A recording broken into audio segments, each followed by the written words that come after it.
Welcome to Good History, the podcast brought to you by the Oklahoma State University History Department and inspired by the esteemed historian and Oklahoma native Dr. John Hope Franklin's line that a good historian is a moralist at heart. We bring together people from diverse walks of life who research history, studied history, read history, and think about history. We want to know what history means to them, and we want to ask them a big question. If studying history doesn't necessarily make us feel good, how does knowing more of it make our lives better?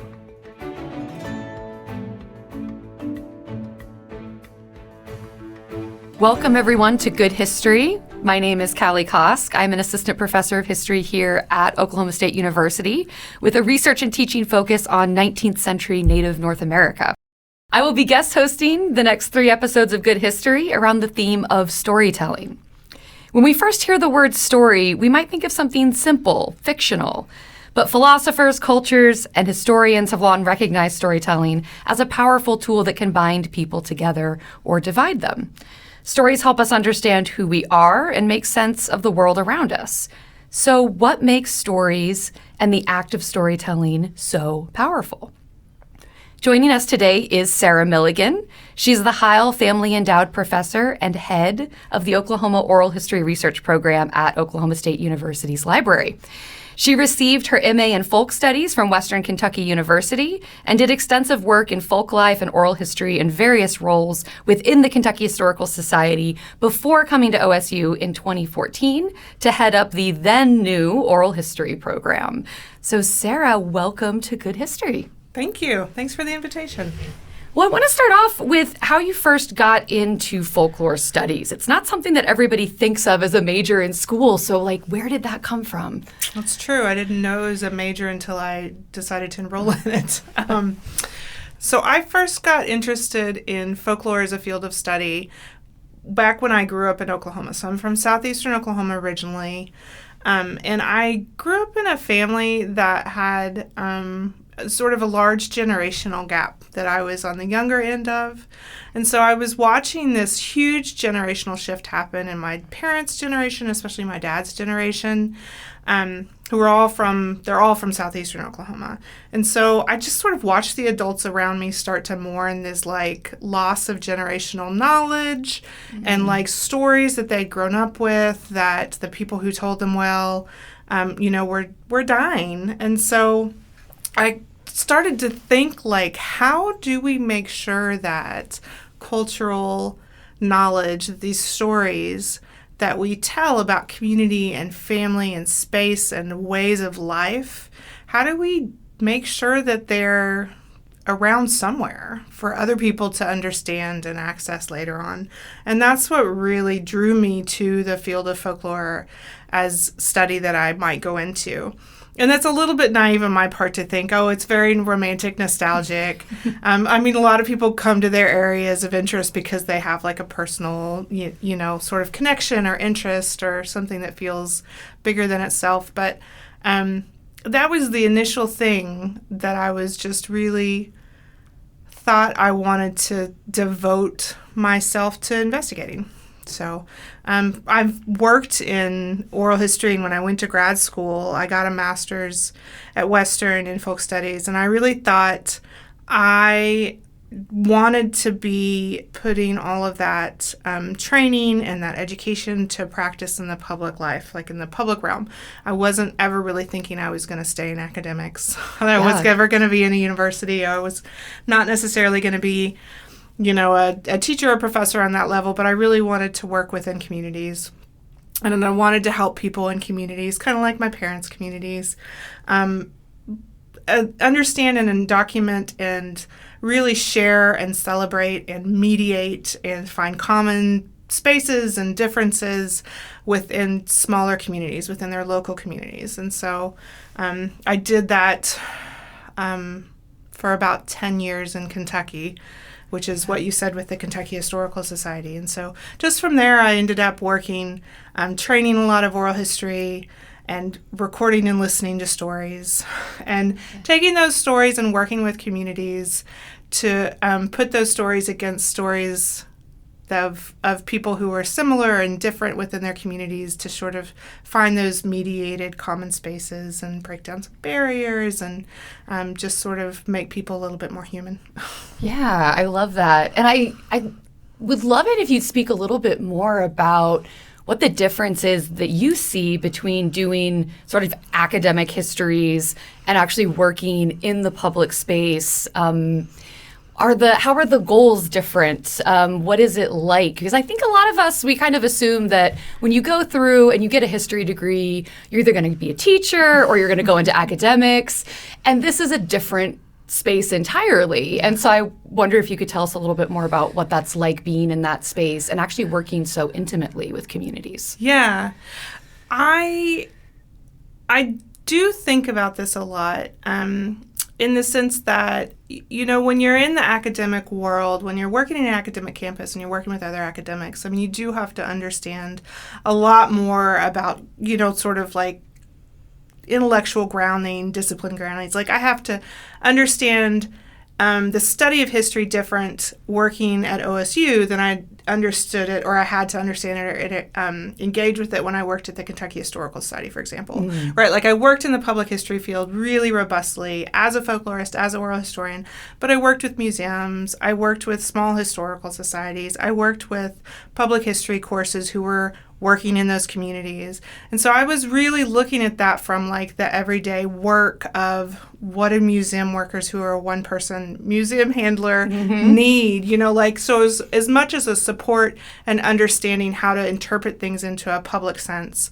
And it's not that I didn't have as much good scholarship or things like that. It's just my the way that I had to articulate things to that audience was different than whenever I came to an academic setting and kind of have to be able to interpret the work that we do in the oral history program to not just a public audience, because that is a huge part of what we do in the oral history program, but also to academic colleagues who just like you have a different understanding, like you have a much deeper scholarly well that you want to dive into, and it's great.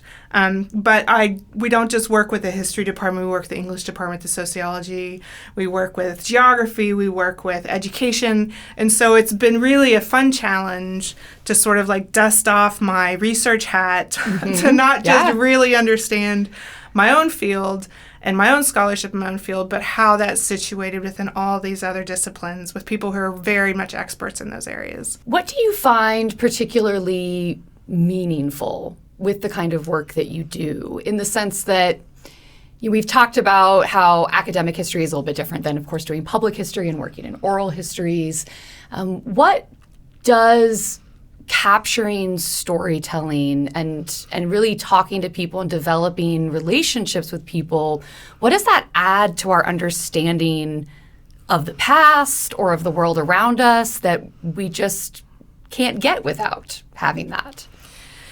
I think the big part about oral history and what it contributes, whether it's on an academic scholarly contribution or whether it is a contribution to like general like community members who live in those spaces or who just want to know more, but they don't want to know the PhD version. They want the informed version. So there's two things. There's the question of how we talk to people and how we choose to document and how we sort of develop these resources, and then how we actually present and share those resources once they're created. And they kind of are two sides of the same coin, but they're a little bit different in the way that you have to talk about them. So I think the important part for me on how we go about like recruiting and researching and documenting oral history interviews, which really so much of the work we do in the oral history program, I like to say it's like 90% outreach and 10% actual recording, Yes. Because so much of that is relationship building. So much of that is just basically like talking to people until they're like, what is this weird thing you're asking me to do? You want me to sit and talk about my life? And some people are like, sure, I love to talk about myself. That's like a tiny slice of the pie. Most people are like, I don't know you. I don't know your mom. I don't know your dog. Right. And I don't know what you're going to do with this. And why would I tell you this? Or if they do talk to you and they don't know you very well, there's always this sort of censorship, because I would be like that too. If someone came and asked me, like, can you come tell me about all of your life story living in this community? I might say yes, but I also would definitely filter what I was saying based on what I thought that audience is. So much of it has to be like making sure that people understand the goal of what we're trying to do and have a say and feel trust in what they say they want to happen to it is actually going to happen to it. So if we promise someone a restriction for a period of time because they really want to be honest and they want to talk about things, but they don't want their sister to know they did it, and until after everybody's gone, we, have to be able to embargo things and, for a period of time, and people have to trust that we're going to do that. And so there's this element not just in trust building for recording, and that someone's going to sit down and trust you to listen and trust you to understand and trust you to do what you said you were going to do with that thing. So there's so many layers to this. And sometimes it takes, I kind of joke about it in the sense that people will often say, what's your project timeline? And if I was a real, scrappy oral historian that wasn't in this, blissful space of time is sort of non-existent in our office in a wonderful way, I would say, the first year is we recruit, and then we spend interviewing, and then we're done in year 3. We don't finish projects in my office. Yeah. The answer Ongoing. is maybe never, because 3 years later, someone will call and be like, you did these interviews in Centennial Farms, and I want you to interview my mom because blah, blah, blah, blah, blah. And if it's something we're like, oh, man, yeah, we don't have anybody that can talk from that perspective. That'd be great. We'll go out and interview them. And it doesn't matter that we thought that project was over. Right. And so it's this constant balance of really looking and assessing where our time and effort can go to do the most good, but also the broadest swath of, perspective and representation.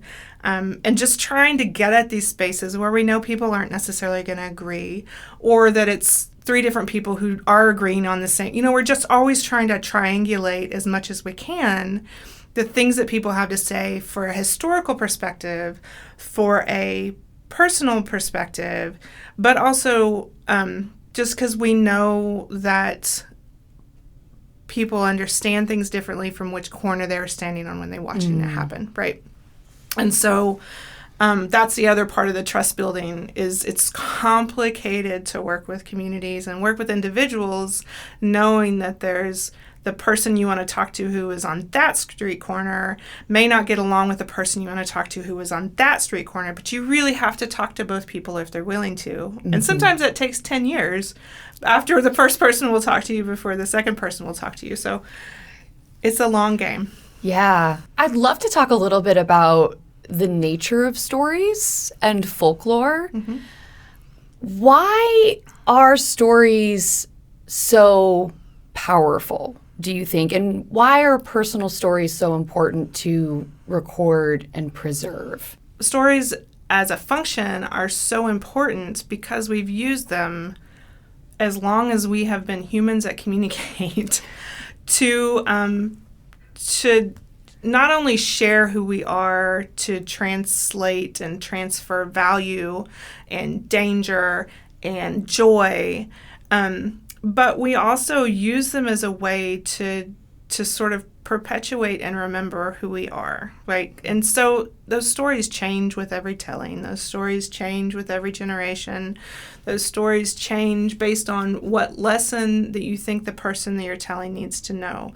And sometimes that's true in oral history interviews. Like, you think that someone tells a story different from me than they tell to their grandchild, probably. And sometimes it's because they think I personally might need to hear it different, even if I'm like, you're telling this for an audience that's not here. They'll 30 years in the future, that's the audience you're telling it to. But we can't divorce ourselves from how we are interacting with other humans in those spaces, in those story spaces. And there's some people, I think it's just wonderful that we have these great cultural traditions within every community. There's someone who is just the storyteller. There's someone who, like within a family or whoever it is, that's just, to go ask so-and-so because they're the person that everybody told the thing to, or they're the person that's the most entertaining, which honestly. So there's the element and there's the value and the sort of role of storyteller as function. And that's almost, that's thinking more performative than it is strictly knowledge, even though there's knowledge built into that. But you have to, if you're using storytelling and stories as a way to teach people or make sure that people just retain knowledge or understand knowledge, then you have to be ready to listen to that person. And if you're entertaining, it's a lot easier to listen to that person. Or that you understand situational, how you can, like at what time those things are appropriate, that someone's ready to listen. Yeah. So there's a social function. And then there's just the importance of being able to ask people to think deeply and reflect and share their experiences in a very concentrated way, which is sort of what we do in oral history. And sometimes it has that cultural knowledge. And sometimes that's the first time someone ever has been asked to be like, what did happen on, December 1st, 1952 in my hometown? Like, what was my role in that? With just an attentive listener, no interruptions, no challenge, we're not. So there's things that you're asking people to play a role sometimes that they've never been asked to play, but they definitely have things that they can contribute. So there's all these different elements on what story can do, whether it's performative or whether it's making sure that you give space to people and just are ready to listen, formally or informally. For those of us who are a little less familiar with folklore and folklore studies, how do you differentiate between folklore and just any other story? Yeah, that's a question. I don't know that you necessarily differentiate what's a folklore story and what's just a story. I think the idea behind the study and the practice of folklore is that we're really looking at how things change over time. So how do we share information? How do we transmit culture over time, and how does that change? And so folklore stories might be like what you think about, like what you see in the bookstore that's like the folklore of whatever, and it's tales of the whatever, it's mythology, it's, legends, and all of those things are part of it. But it's also things like memes on the internet. It's also things like, how we study rumor and how conspiracy is passed down and shared and distributed.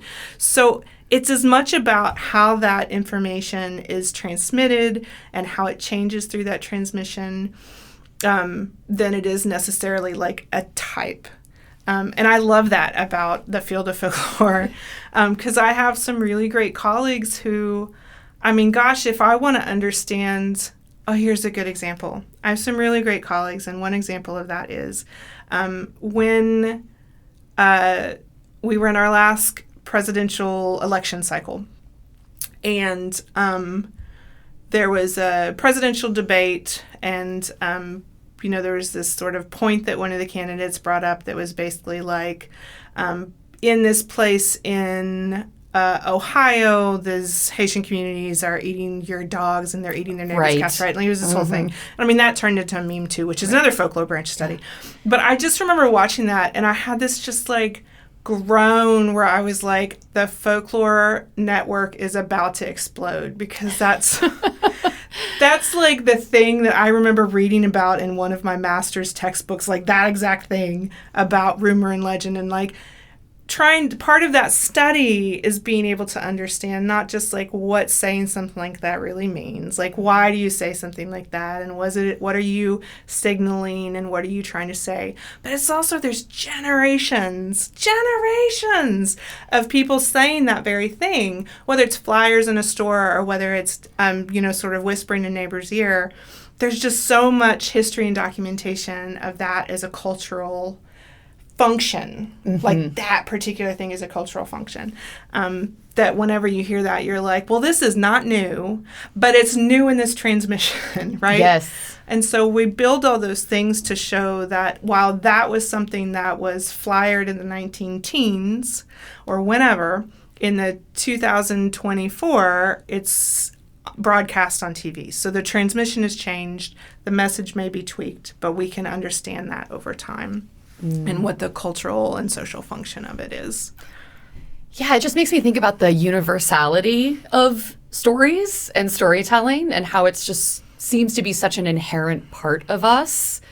And when you mentioned the issue with memes, thinking about how memes are stories, right? It kind of made me wonder, what isn't a story? Or are we always, anything we see, are we always as humans sort of ascribing meaning or story to it? I don't know. But yeah, it's hard to define exactly what's a story and what isn't a story, because I think we're always trying to kind of tell things in our head. And the storification, like I'm going to do that in quotation marks, the storification of things have changed quite a bit. It goes in waves, but we've sort of seen this resurgence, especially with like TikTok and YouTube and all that, where everybody wants to tell the story. Story as marketing. If you're studying communications, you understand you're telling the brand story. Like everything is very much just like past the function, and we have to make this human. We have to storify this. And there's the part of that understands that humans respond to story, because story is very human. And there's the part of that where you're like, wow, like I just turned into a commodification, right? Yes. Of this thing. And so I had someone tell me at some point that they were like, I love what you do and I think I understand it because I watched this guy on TikTok who's a plumber, and he just sits and talks about it, what his day was. And it's fascinating to hear what a plumber does in a day life. And I thought, my job isn't like 3-minute like spurts of something like self-monologuing. And then I thought, well, how is it really different? Like I know how it's different, but also are we just in this point where that's more how people engage with knowledge in that realm? I don't know. It's just an interesting time. Yeah. Along those lines, what do you think are sort of the maybe benefits and drawbacks of this sort of democratization of storytelling? Well, the drawback is it's so easy to build those in a manipulative way. And that's also not new. So, right. Like there's so much that we look at, in the way that messages are crafted and the way that we tell stories of people, and we exclude people by, like excluding them in the ways that we're trying to tell who we are. Propaganda is not a new thing. Right. And so that all is basically trying to craft a narrative and a story. I can do this. That is all crafting a narrative and a story to fit what you want people to think is truth. And so that is so not changed, and that is still a danger. That's always going to be a danger. But on the other side, you do have these spaces with modern technology and modern, sort of all the different ways that people gain information. There's obviously lots of danger in that, but there's also this weird side thing where you can learn what a plumber's day is, Right. from someone who does it, and be like, well, that's just fascinating that those are the things you're thinking about. So we're also in this weird way like democratizing information, but we don't always have the tools to be able to filter what's good information or bad information, or not even good and bad, but just how do I think about where that came from and what that person's trying to tell me? Right. And so that's still that point that just is always missing, whether it's propaganda in the 1930s or whether it's what's happening now. It's just, how do we make sure that we don't get caught up in the romantic idea of story? And that, like someone's manipulation of story or crafting of story to try and, get me to feel one way or the other, And how do we really think through what is a story actually trying, who's telling it, why are they telling it, and all the things, right? The critical motive thought process for any information. So that the benefit and the danger is that human connection and romantic ideal that is always linked to story. Yeah. And this makes me think a lot about national storytelling and national identity.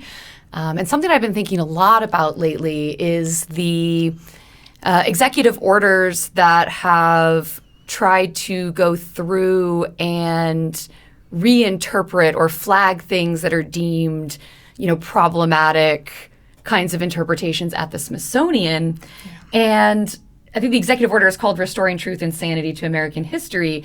And so I'm just thinking a lot about the contested nature of history and stories and what stories get told and accepted as a national narrative, which ones don't, which ones are seen as exclusionary, which ones are seen as inclusive.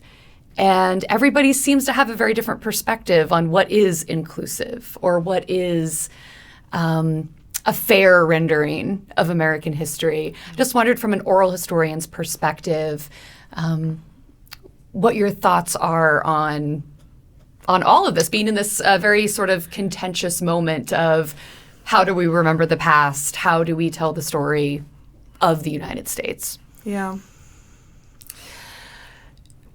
It is so complicated and so painful in so many ways to watch history, like the public-facing, rendering of history for public consumption, be just dulled and shifted and simplified into this absolute safe whitewashing propaganda machine. I really that is what's happening. I mean, all the things that have attempts to, plans to, is even with our national parks, just the signage being removed if it doesn't fit a really clear narrative arc. It's uncomplicating people in a way that's just not real, right?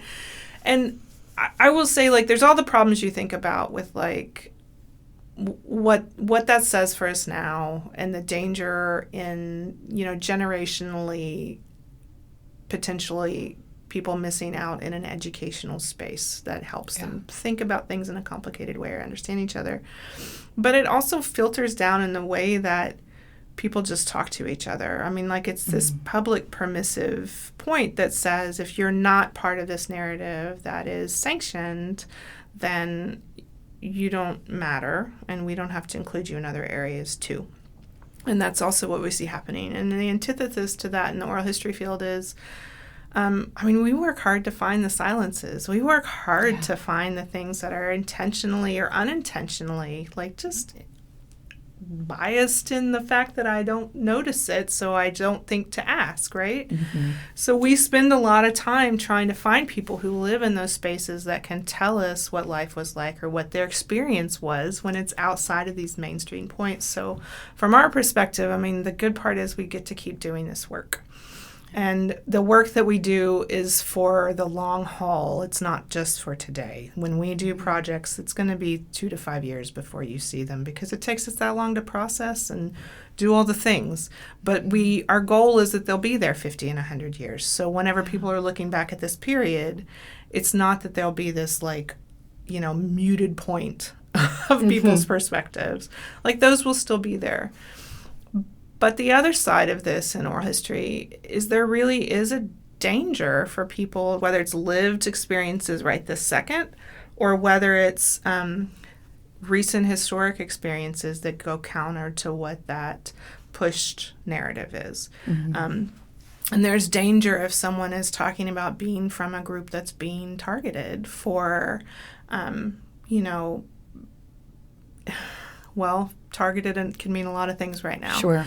And so, currently I do a lot of work with our national organization with the Oral History Association. In fact, I'm the current president of the association.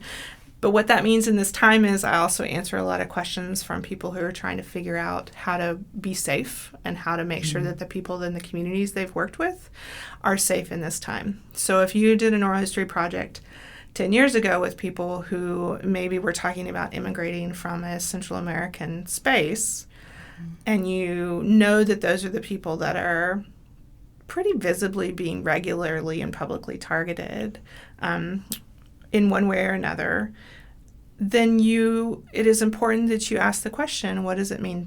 What does safety mean to have those stories out there and publicly accessible? And it's not necessarily that the answer is like, take it all down for now or restrict it or close it. But the answer is very important to communicate with those communities, if you still can, to say, how do you still feel about this, right? Yeah. Like to not make decisions for them and to be ready for contingencies if people really want something not pulled through ChatGPT or not pulled through, like Google can't find you saying my mom was undocumented and I came here as a even though you might be farther down on your journey than where you were 10 years ago, to say things where you were vulnerable and that make you feel very vulnerable now, we have to be really ready and be responsible to try and do the best we can to honor people and problem solve people's own issues with safety and perceived safety or actual safety. It's complicated. It sounds very complicated. And I wonder what you consider to be, maybe the few most important qualities in an oral historian. In terms of, you're just mentioning thinking about the person you're interviewing, thinking about their situation, their vulnerabilities. What are some really good best practices or things that make the work responsible? Yeah, empathy. Yeah. Number one, I think, is empathy. I mean, it's important to be able to be a very present and active listener and to be able to sort of silent process situations as you're going through them and talking about them with people. But I mean, the biggest part is just really being able to empathize with who you're talking to. And I mean, don't get this wrong. We don't always talk to people who are necessarily, I have to think about as like what their vulnerabilities are. That's not the truth. I mean, there are always power dynamics in play, but that is also part of that. You need to be able to be introspective when you're an oral historian. You need to really think through, what is it perceived or real power that people think that I hold in this situation? And sometimes, honestly, I'm on the other side of that. I mean, I might be interviewing somebody where I'm like, man, they could make one call and probably have me fired.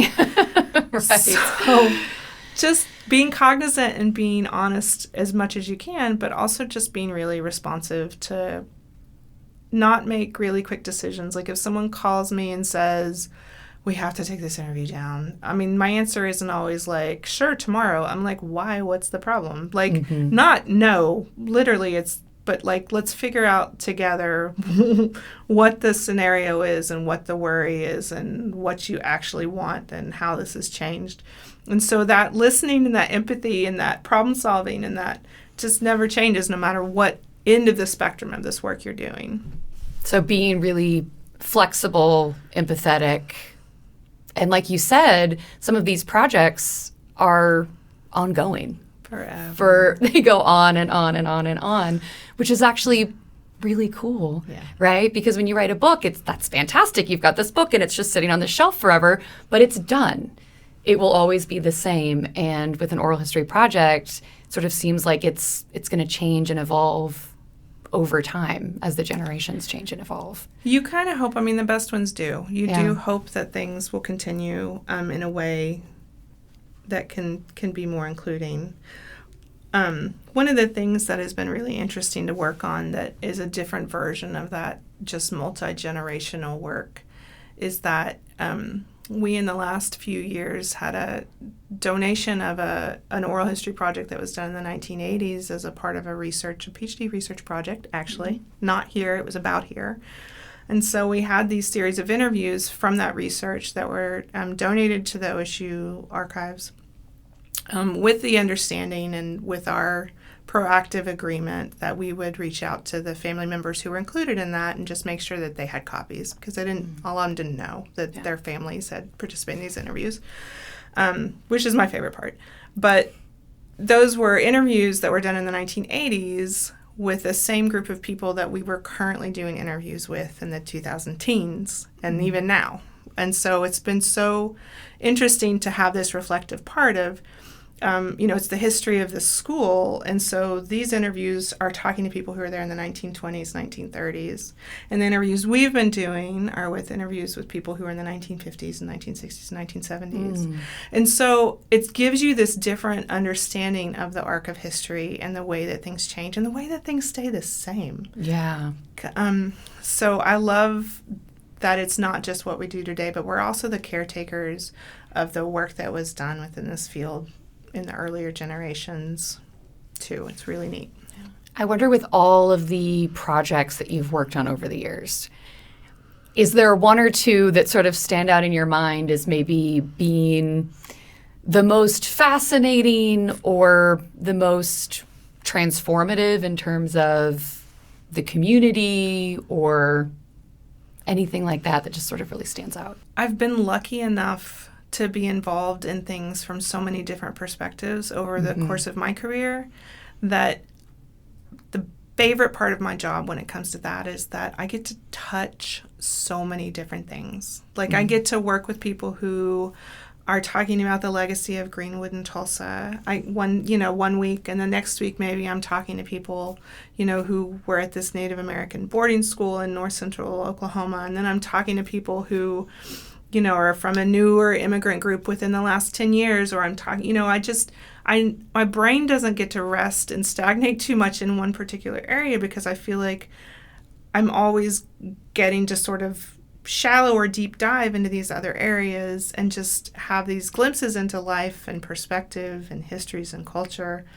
And then 3 months later, I sort of get to sort of pop into someone else's reality. Yeah. And for me, that is more important and more interesting than really being super in-depth involved for my entire career in one thing. Now, there are some projects, obviously, which, like the one with the school alumni, I will come in and out of that. We've been working with them for about 10 years on and off.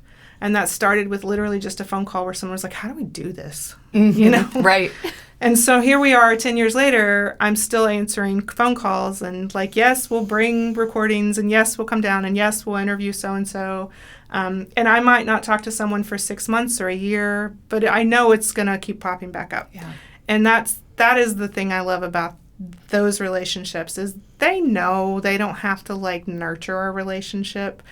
And I know that we have a good enough relationship that they know I'm going to answer the phone and they know I'm going to think about them. But we don't have to sit there and check in on each other all the time until we actually have something that we're trying to problem solve together. And so that's the best for me is just building those spaces of trust. And it's sort of the same thing I feel like I have, or people in my office, or just our office by reputation, has those relationships in a lot of different spaces in Oklahoma communities, which is something we've worked really hard to build. And so, we're going to Holdenville in a couple of weeks because the Oklahoma Historical Society, someone from the Oklahoma Historical Society was doing some consulting with the Hughes County Museum, and they were like, well, we want to talk to some of these old timers. And they're like, okay, well, Sarah's going to talk to you about it. We'll go down to Holdenville in a few weeks and talk to 10 people and then maybe go back. We have a couple of my colleagues have been down at Hochatown for the last 3 months on and off, which is 5 hours away. Yeah. Doing interviews about the changes in Hochatown in the last 20 years, which have just been so vast. And that's because the mayor of Hochatown called and said, hey, I heard y'all like to talk to people. So the important part for us is definitely how we interact with people and that we're present and that we're visible and that people know, are pretty certain how we're going to respond if they actually communicate and contact with us. So, do you feel like any of these projects that you've worked on have really been instrumental in sort of building community or building identity in different localities? Yeah, I do think it often gives people a rallying point. And I mean, community efforts, like, there are certain community efforts that definitely they're using oral history as a tool to also do something else, right? We're working right now with a team of people who are trying to develop the Clearview, Oklahoma history for the developing Oklahoma Civil Rights Trail project that's happening from the State Historic Preservation Office's, thing. It's been a multi-year project. And they've got a lot of components that they needed to be able to do the Clearview side of things. And we just honestly stumbled across some folks in that project asking them a different question. And of course, then they were like, well, we would really love it if you could interview people from Clearview so then we can add it to this and people will know the lived experience and blah, blah, blah, blah, blah, blah, blah, blah, blah.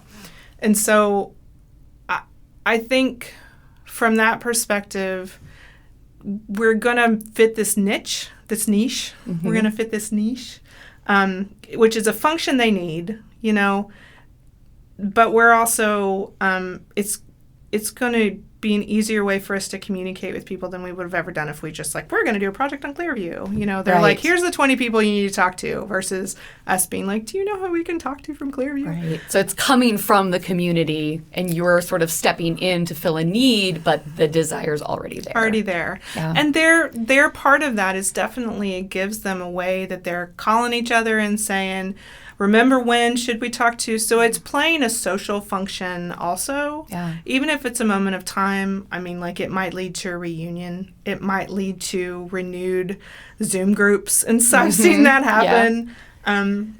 And so those things are also pretty awesome. Even if it's a blip in time that people reconnect, I mean, it's pretty great. So it definitely does happen that way too.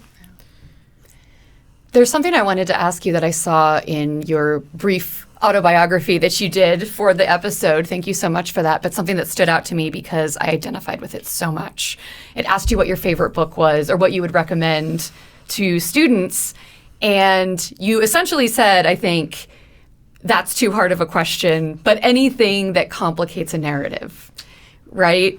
And I just identify with that so much because I think that is how and why I ended up getting into doing Indigenous history and Indigenous studies.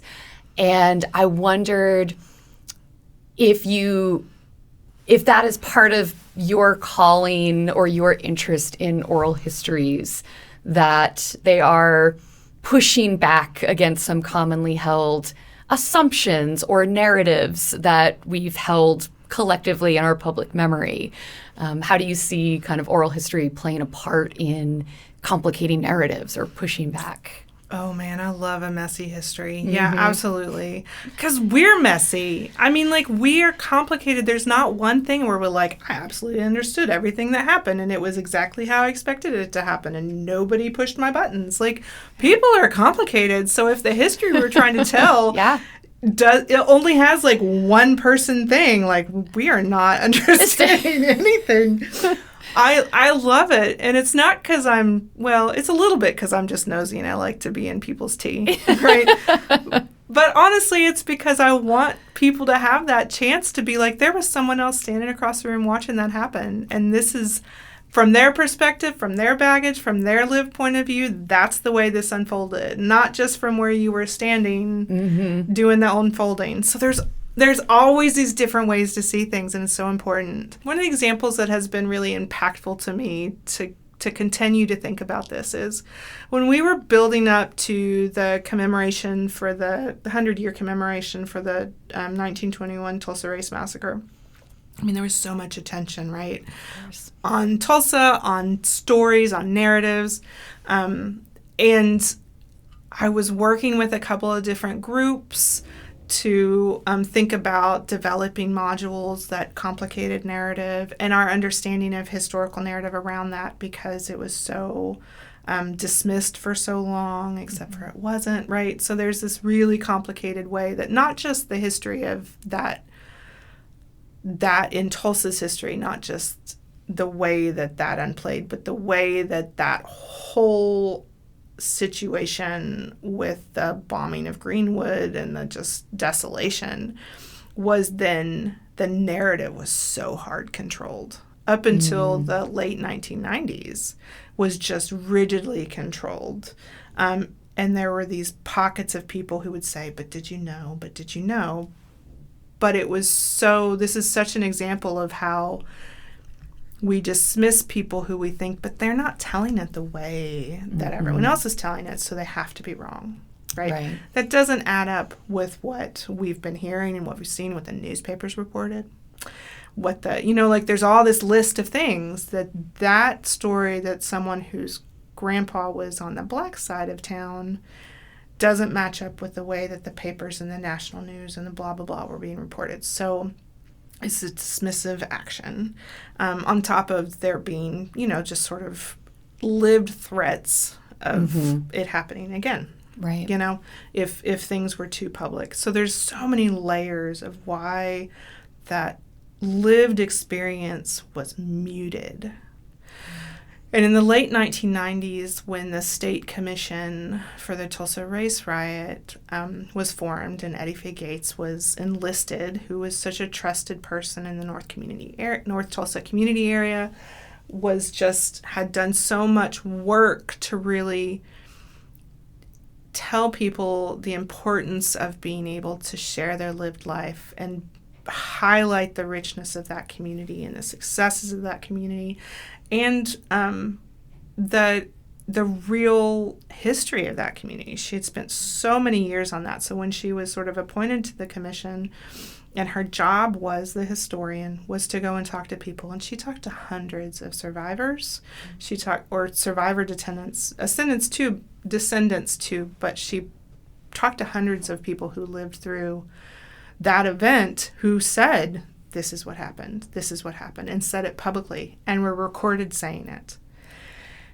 And to get to that point, it took 75 years, Yeah. And someone they trusted to say, it's important you do this, and this is why. Wow. And that was really the turning point for the way that it was publicly accepted on the history of the actual history of that event. That was the turning point, and it took that long to get there. So by the time we're leading up to the centennial commemorations, it's fairly widely accepted that it was a complicated event. It wasn't just, people ransacked their own houses and got mad at their neighbors or whatever was trying to say. But you could actually map out like this within the context of what's happening in the U.S., with the context of like Red Summer, within the context of all these other similar things that are happening in this concerted way across the country. And then you can take those lived experience narratives, those oral histories of people who were there as kids or teenagers, primarily by that point, and had lived with their parents telling them their experiences before them, to really put all of that in the context that was then accepted. I mean, like it took a state commission before someone said, oh, okay, well, we'll believe you now.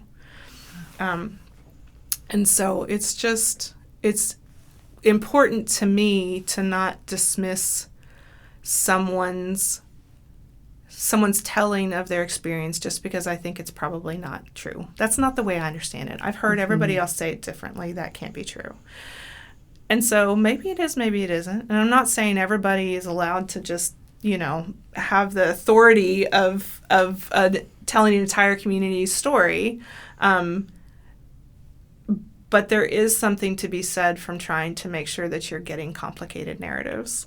Yes. That you're making space for it. And I love that as a really powerful example of both the risks of telling a story and why it can take so long to have a story told, and also the benefits of finally getting that story told to sort of correct the record, to understand a very significant event in history that shapes how people live today, that actually looks closer at a community at Black Wall Street, which people had not really been talking about or acknowledging for a long time. And then also the importance of building trust with communities in order to get those stories told and get them out there to push back on some of these narratives. You mentioned humans as being messy and complicated. And in that vein, I wonder if we might veer into the present moment with the advancing AI technology that seems to be everywhere and everybody's talking about it and nobody knows exactly what's going to happen. But I was thinking a lot about all of these new technologies, and I was thinking about stories because there are now teachers giving assignments to students to use a chatbot to write a story. What do you think? What are just your sort of general impressions or feelings? Maybe they aren't even perfectly articulated, clear thoughts at this moment, but just your feelings about the future of storytelling as a craft, as an individual expression. What are your kind of thoughts right now as an oral historian and someone who thinks a lot about stories as we're entering this sort of new era of outsourcing so much thinking and storytelling and anything potentially to technology? Yeah, I mean, there's risk and danger there just from stop not listening anymore. Like, it's so easy to not just take the slow road and the long road and sit down and listen to somebody and sit down and listen to multiple people and try and absorb and think through, like, that intergenerational cultural narrative transmission that folklorists love so much. I mean, the danger is obviously that you're so focused on technology that you're not present as much is part of this. Yeah. So, but the other side of this about generative AI, which is the other, there's multiple ways that AI intersects with all the things that we're doing, or technology in general. The Oral History Association, had a symposium about 2 years ago about AI in oral history. And it was very interesting the ways that people were really going through the thought exercise and how much people had already been playing around with how AI might be changing our field. And there are ways that made me uncomfortable. They made a lot of people uncomfortable, but I have to stop and think through what's this discomfort. And some of the things where people were testing using AI chatbots to be the interviewer in situations where that person might be more comfortable talking to a non-human to share their story. But my discomfort in that, there's about the process a little bit too, and I don't think you can replace deep listening through a chatbot. But also, if you are recording your deepest personal stories to share publicly at some point, you kind of need to know you're talking to a human. You should not probably forget that the audience is human. Yeah. So there's this side of things too. People were looking at problems of there's 7,000 people who were displaced from this region of this place to this region in this place, and they're all of a certain age, and we need to interview all of them before they die. Which the answer that I would give is, no, you don't. Like, you can interview some. You don't have to interview 7,000, right? But if that's the problem that you see and the solution that you think is, well, if we create this bot that can do those interviews, then we just send that invitation to 7,000 people and they just do it and we just collect it as data, right? Like, we have that then, and we have these oral histories that wouldn't able to exist if it was just 3 people trying to do this. So don't think that we're different, even though we're humanities built. Don't think that as a field we're not also wrestling with this boundary pushing in some of these areas. The majority of the sort of really engaged oral history field is really having these deep conversations about remembering how we listen, like the importance of being able to be present, and it's as much about the relationship while you're doing that as it is about the product. If you're thinking about this as a product, and how that product gets created in a way that someone, like has full autonomy over their consent for what's happening. And so that's all messy. But so that's the recording side. The other thing that happens that oral historians and us too, the OSU Library, are really wrestling with is when we interview people, even 3 years ago, they weren't thinking their transcript or their recorded interview is going to go online, and then generative model is going to come through and scrape all of their their personal history. Right. And then if you ask ChatGPT what Sarah Milligan was doing in 1984, that it would pull from the oral history that you gave to give an answer. Yeah. So there's privacy issues that we deal with about what we were already fairly conservative, wrestling with putting so much personal information on the internet where Google could answer questions from it. When you think about identity theft, and you think about what questions on a credit card recovery that you might be asked: what's your mother's maiden name? What street did you grow up on? A lot of oral historians ask, what was your mother's maiden name? Where did you grow up? What year were you born? In interviews, that's then easy to pull. Anyway, so there's all these things that we wrestle with on those fronts that we're already sort of how much information is too much information for technology to be able to passively grab and filter on their own. Wow. But we also know that if you type into ChatGPT, share an oral history with Sarah Milligan, it will fabricate one. Right. It will make one up for you. And it may draw from interviews that people have done with me, or it may draw from interviews that I've done with people, and it might be right and it might be wrong. But you have this sort of replacement space. And so that's another point of that concern. But we also, I'm going through all the risks, but I'll get to the actual story part in a second, because it all feeds in. But we also know that with the fast rolling models of AI, they're not just text-based. I mean, it is not complicated for someone who has limited knowledge of how to finagle even just open source AI modeling that deals with media to draw from. I have one faculty in my department who's done 500 interviews. So that's 500 plus hours of recorded voice that we have in our archive. So how easy would that be to pull all that down and then generate her voice to say something else? And we've heard anecdotes of people who've participated in large-scale oral history projects, being the victim of identity theft, where an AI model is created that calls their parents, for example, and says, I'm stranded on the side of the road and I need whatever, so, and maybe that's from their social media. Maybe it's from the 40 hours of interviews they had. Right. So I don't have answers for any of these things. It's just another layer of how that technology complicates the work that we do and the process that we try and do around safety and danger and truth, individuals being able to think that they can share their truth, not absolute, truth.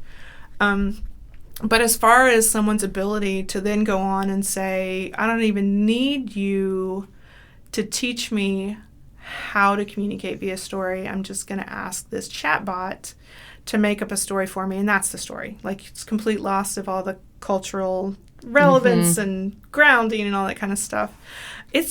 It's really tough on me. The first time one of my kiddos read me a story, was I'm going to read you a story, and then when they got done, they're like, ha ha ha, that was a ChatGPT story. I'm I know, it was terrible. Yeah. I could tell for these reasons. Right. How formulaic can you get? But my heart stutters a little bit, because I think the human that writes something so much better, we're losing it's not authority, it's not even trust, it's just the connection to someone who thought deeply about that thing that was created from decades of their lived experience, that filtered through to share, even if it's just junk fiction, which I love junk fiction, so I'm kind of rolling my eyes at myself for saying it that way, but it's something that's like not, like deeply cerebral. Someone developed that out of their imagination based on X, Y, and Z and the interactions they had with people and the stories that they read and the blah, blah, blah, blah, blah, blah, blah, blah, blah. And when you're asking a chatbot to filter all that information from all those places and then discern it, it hurts. It hurts me to think that those aren't connected experiences that it's pulling from. Experiences devoid of context or lived experience or anything like that. Yeah, I was really taken by you mentioning the slowness of just listening and how important that is. And I can't help but feel like that's so wrapped up in this push to use AI technologies. It's all about being rapid, like quickly doing things, being super efficient.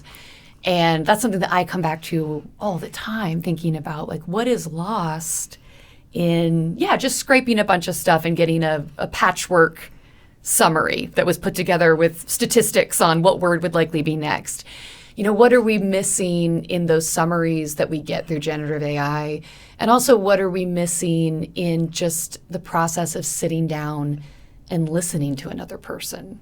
And sometimes I'm sure we've all, I think, especially as kids, when maybe we don't think we care as much about the stories that our parents or our grandparents tell. And they think, oh, this story again, right? And we're kind of checked out a little bit. But then I think when we get older, we sort of realize that there's a lot of wisdom in those stories. And developing the patience to sit with a story and to really connect with it.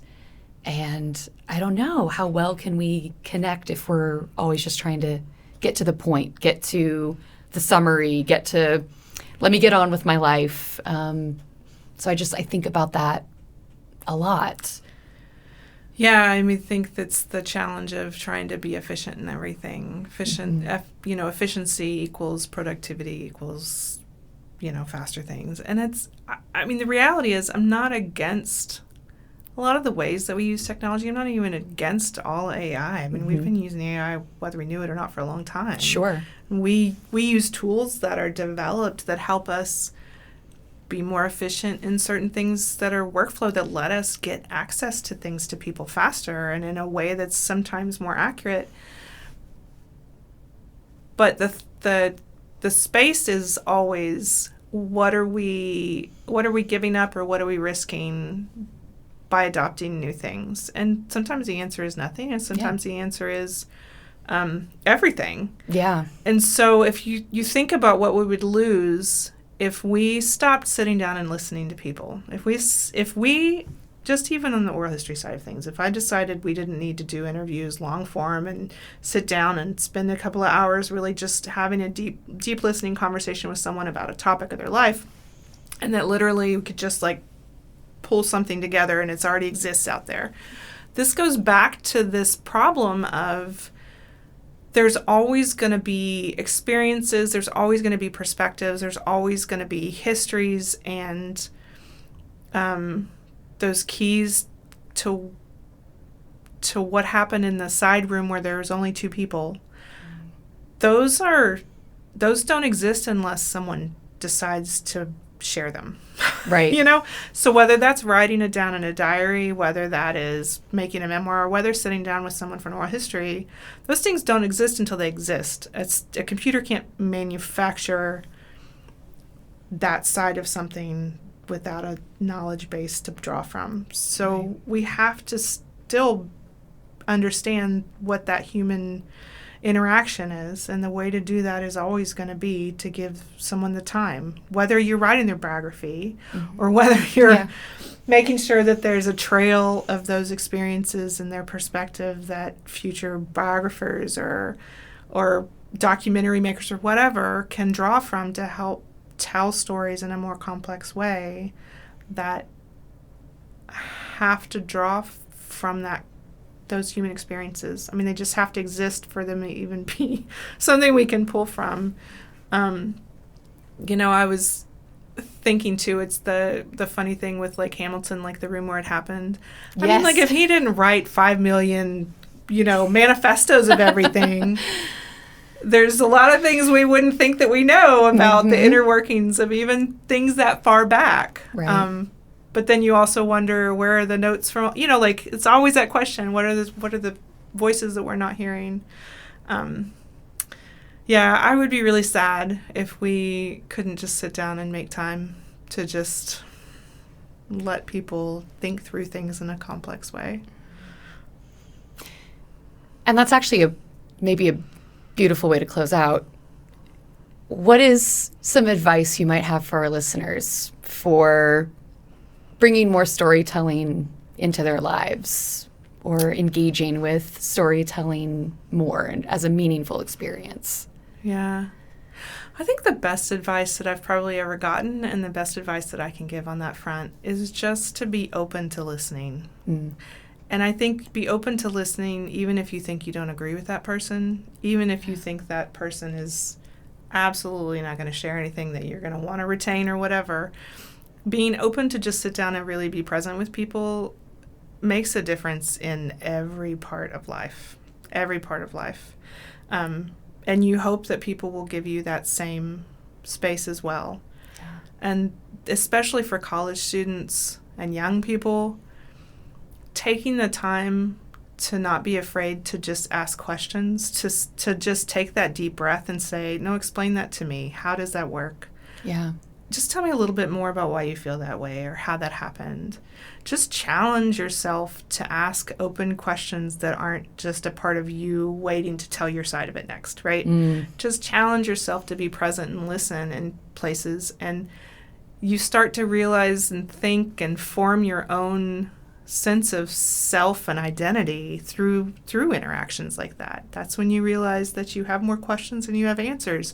That's when you realize that people have different experiences and perspectives as you. People have different reasons they believe things, and that doesn't mean that they're not valid.